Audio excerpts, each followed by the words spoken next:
2 लाख रुपए रिश्वत लेते डीजीए का सुपरवाइजर रंगे हाथ पकड़ा गया। एंटी करप्शन विभाग ने की कार्रवाई। मोदी नगर मुरादाबाद क्षेत्र में लगभग 1000 से अधिक अवैध कॉलोनी बिना कागजी कार्रवाई से काटी जा रही हैं। ना किसी का नक्शा पास है और ना ही लैंड यूज चेंज कराया गया है। खेतों को बिना आवासीय कराए यहां प्लाटिंग की जा रही है। जीडीए के अधिकारियों की नाक के नीचे हजारों की एकड़ भूमि पर निर्माण चल रहे हैं, लेकिन रिश्वत के चलते वे आंखें मूंदे हुए हैं। बिना नक्शा पास कराए ऑफिस बनाने की अनुमति देने के लिए जीडीए गाजियाबाद विकास प्राधिकरण के जेई के सुपरवाइजर को एंटी करप्शन टीम ने मेरठ में 2 लाख रुपए की रिश्वत लेते हुए रंगे हाथ पकड़ लिया। मौके पर दूर खड़ा जेई भागने में कामयाब रहा। पीड़ित से शिकायत मिलने पर एंटी करप्शन विभाग की टीम कार्रवाई करने मुरादानगर पहुंची। रिश्वत मांगने वाला आरोपित जेई फरार चल रहा है। आरोपित जेई की तलाश की जा रही है। सुराना गांव के रहने वाले सुरेंद्र कुमार व्यावसायिक इस्तेमाल के लिए रावड़ी रोड पर चुंगी नंबर 3 के निकट एक ऑफिस का निर्माण करा रहे थे। उनके अनुसार स्थानीय जेई अजीत कुमार ने उनसे कहा कि वे बिना नक्शा पास कराए निर्माण करा सकते हैं, लेकिन इसके लिए उनसे 5 लाख रुपए की मांग की। रिश्वत न देने पर जेई उनके ऑफिस को गिराने की धमकी दे रहा था।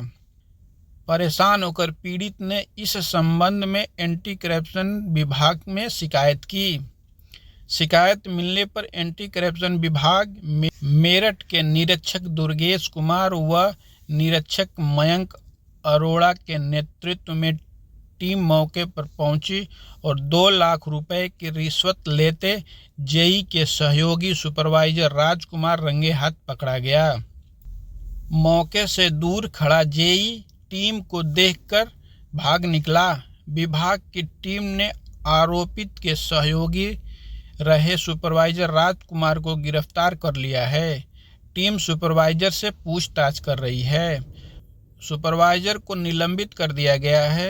इस मामले में विभागीय जांच की जा रही है। जांच रिपोर्ट आने के बाद जेई के खिलाफ कार्रवाई के लिए शासन को पत्र लिखा जाएगा।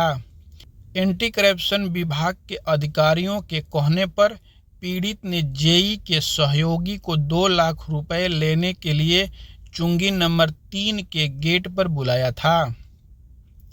प्लानिंग के तहत सभी नोटों पर केमिकल लगा दिया गया था।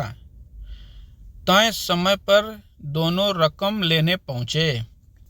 सावधानी बस जेई खुद दूर खड़ा रहा और सुपरवाइजर को पैसे लेने भेज दिया। जैसे ही सुपरवाइजर ने पैसे थामे, विभाग की टीम ने उसे दबोच लिया। यह देखकर जेई वहां से भाग निकला।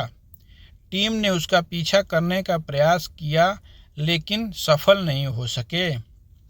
केमिकल लगे नोटों को थामने के कारण जब सुपरवाइजर के हाथों को धुलवाया गया तो वो लाल हो गए। सुपरवाइजर से बरामद रकम को सील कर दिया गया है। आरोपी जेई अजीत कुमार और सुपरवाइजर राजकुमार के खिलाफ संबंधित धाराओं में रिपोर्ट दर्ज की गई है।